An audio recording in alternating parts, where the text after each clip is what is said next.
ons eie volk bestaan van vreemde bande vry. Ons identiteit bly veilig, ons taal, ons kultuur sal altyd wees, ons ewige vesting, ons ewige vesting. Ons was eenvoudig en stil gemaak, maar ons moet het ons vry gemaak. Ons stap die toekoms in.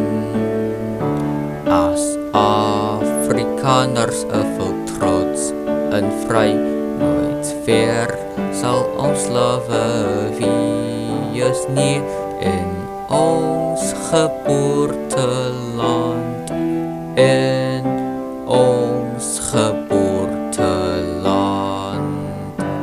Hier staan ons op ons eie grond, ons magtige geliefde stad, die Oranje Vrystaat. Ons geseënde vaderland, ons huis, ons nasie, ons vesting sal vir ewig meer staan, sal vir ewig meer staan.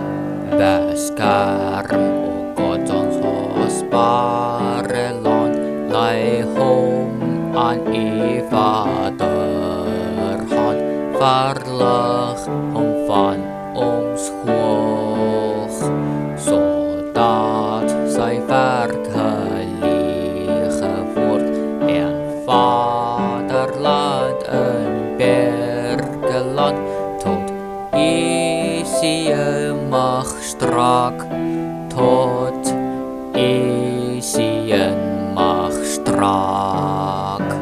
Heil dreef af al die dierbare stad, die volk, die taal en die kultuur, ja bloei na ons gesang.